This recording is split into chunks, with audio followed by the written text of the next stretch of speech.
Bonjour à toutes et à tous, bienvenue au premier rendez-vous informatif comptant pour ce jour sur BB24. Vivre grâce à ses revenus sans être obligé de travailler pour un salaire, c'est le concept d'indépendance financière. De quoi retourne cette notion qui est de plus en plus en vogue? Élément à suivre. La production du charbon de bois est à l'origine de la déforestation massive. Pour pallier la situation, une alternative écologique moins dangereuse que le charbon de bois est proposée. Il s'agit du charbon écologique. Enfin, l'excès de sel est redoutable pour le système cardiovasculaire. Pour une bonne santé du cœur, les spécialistes recommandent une baisse de la quantité de sel dans les assiettes.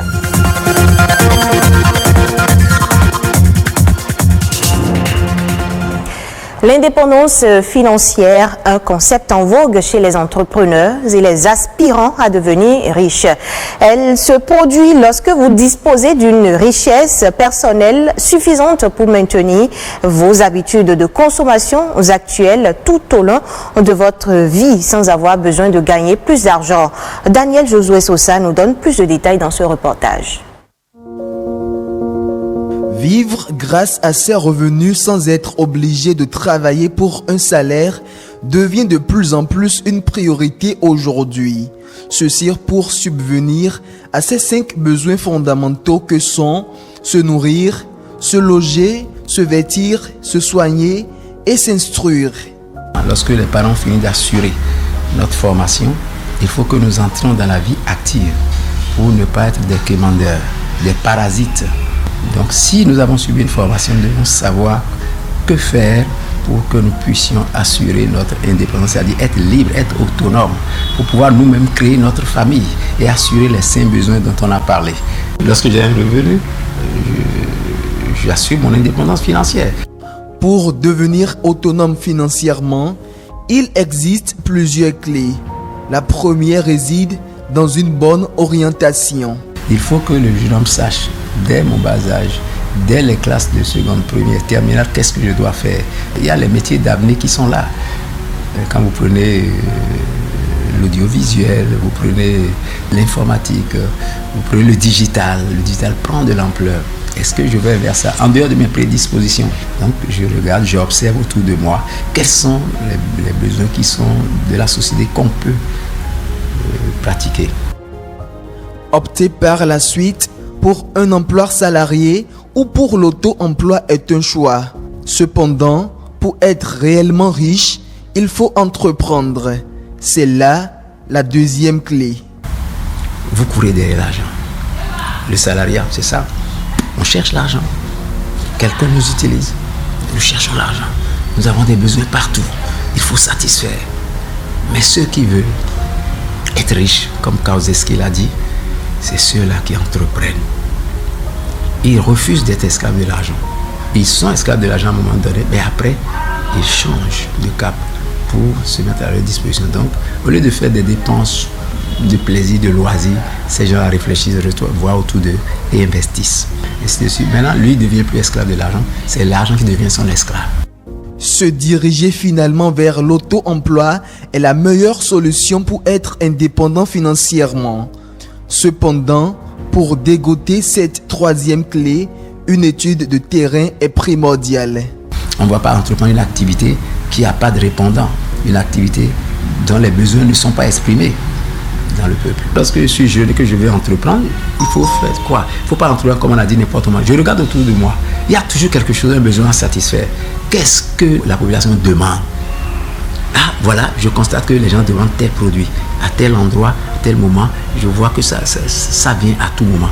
Mais ne vais-je pas rentrer dans cette filière-là pour voir ce que ça peut apporter? Et puisque le besoin existe, il faut le satisfaire.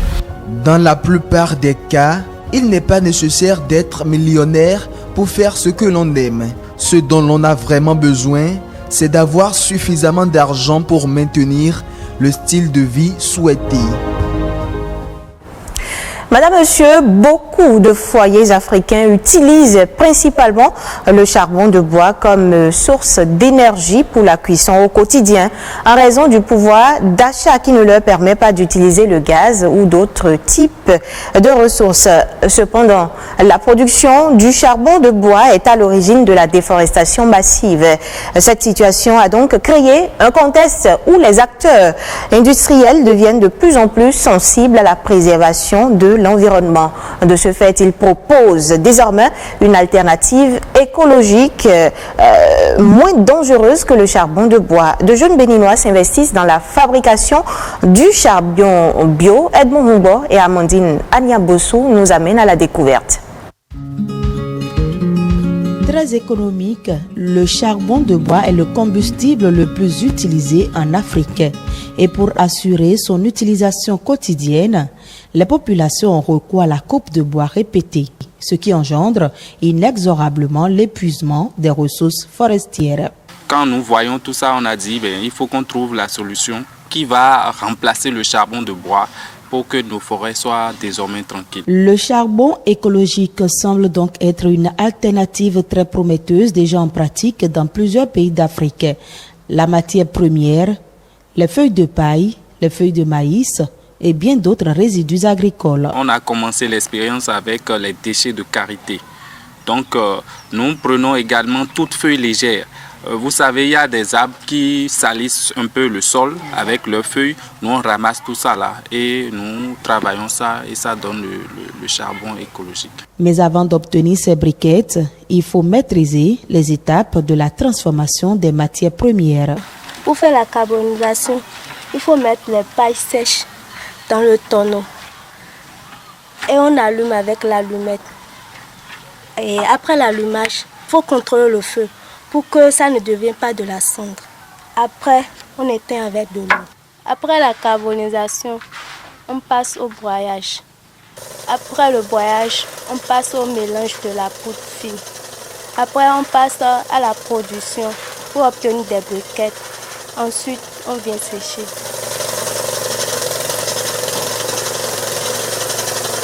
Il faut compter 3 jours pour obtenir des charbons bien secs. Actuellement, nous sommes en période de pluie, c'est un peu difficile. Donc, nous sommes en train de vouloir mettre en place un four. Avec le four, nous pouvons obtenir notre charbon en moins d'une journée. Au-delà de la préservation de l'environnement, l'utilisation du charbon écologique offre d'autres avantages. Le charbon écologique bio, c'est un charbon qui d'abord ne noircit pas le dessous des marmites. Ça a un pouvoir calorifique très élevé et ça ne fume pas. Donc avec le charbon écologique, vous pouvez l'utiliser au salon sans que ça ne salisse votre salon. La mission est claire. Si nous arrivons à mettre dans la tête du Béninois qu'il faut laisser le charbon de bois au profit du charbon écologique, celui qui utilise le charbon écologique, je ne vois pas pourquoi il ira encore utiliser le charbon de bois. La production et l'utilisation en grande quantité de ce charbon écologique pourrait donc à long terme permettre non seulement de réduire le chômage, mais également de protéger les forêts. D'environnement, parlons à présent santé. Je l'annonçais en titre, la consommation excessive de sel peut avoir plusieurs conséquences sur la santé, notamment sur le cœur. À petite dose, le sel est indispensable au corps humain, mais sa consommation excessive favorise l'hypertension artérielle, à l'origine bien sûr de plusieurs maladies, notamment les maladies cardiovasculaires. Un cardiologue nous donne quelques conseils pour maintenir le cœur en bonne santé. Certes, nous avons besoin d'une concentration de sel pour que nous puissions tenir debout physiologiquement, mais nous devions savoir que la consommation excessive de sel, c'est mauvais. Donc il ne faut pas dire le sel c'est la consommation excessive. C'est pour ça que, effectivement, le ministre a totalement raison en disant qu'il faut bannir l'excès de sel. Ce n'est pas bannir le sel, c'est bannir l'excès de sel.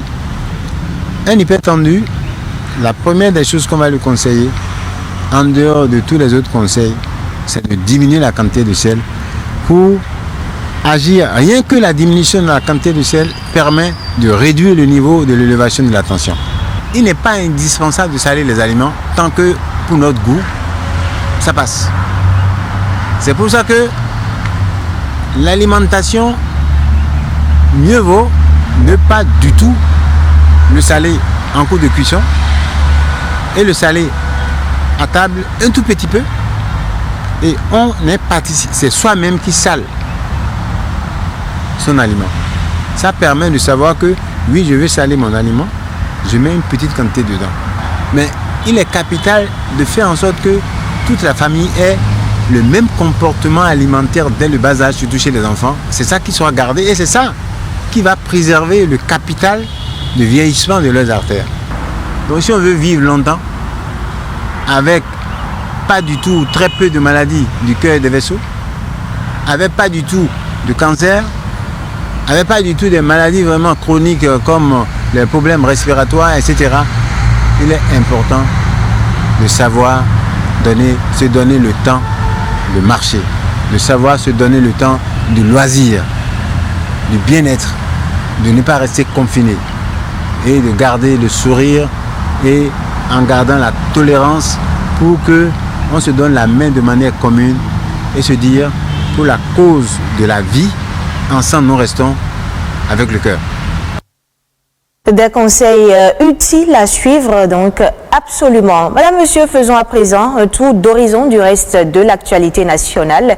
Voici la Nation en bref, présentée par Nadège Omoradessani.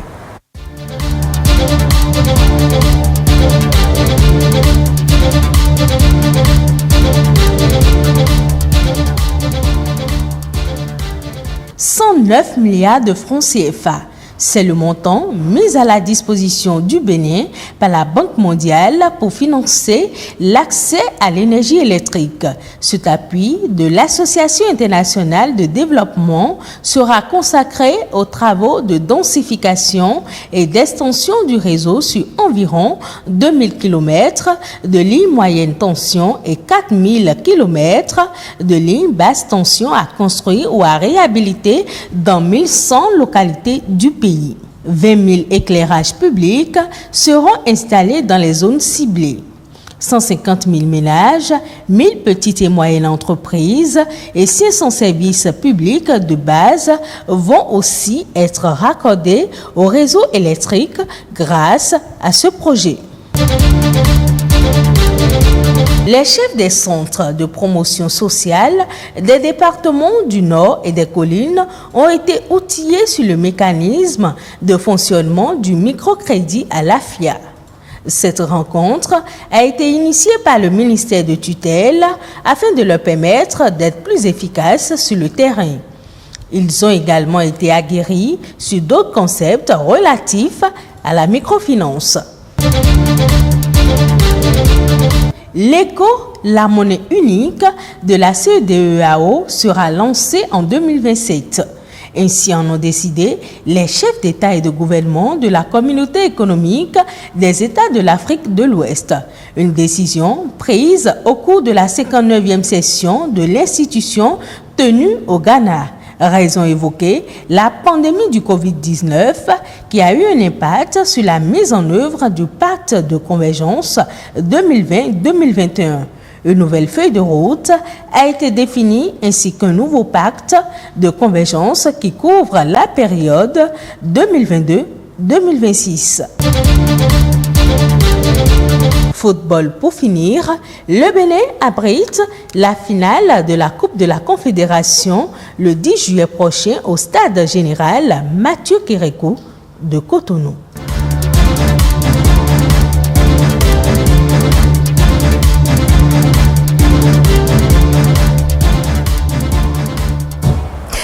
Hors du Bénin, en Côte d'Ivoire, la performance réalisée par le secteur de la transformation du cajou sur les premiers mois de cette année confirme bien son dynamisme depuis quelques années. En effet, entre janvier et avril 2021, la nation éburnéenne est devenue le 3e exportateur mondial d'anacarde prêt à la consommation. Selon les données du service d'information agricole Nkalo, le volume de noix de cajou décortiqué écoulé sur cette période a atteint 7152 tonnes, soit une hausse de près de 254% par rapport à l'année dernière. Un nouveau record donc pour la Côte d'Ivoire. Pour rappel, depuis 2015, ce pays de l'Afrique de l'Ouest est le premier fournisseur mondial en ce qui concerne le cajou brut devant l'Inde. Ainsi prend fin cette session d'information disponible en replay sur le site web de l'ORTB, www.ortb.bj.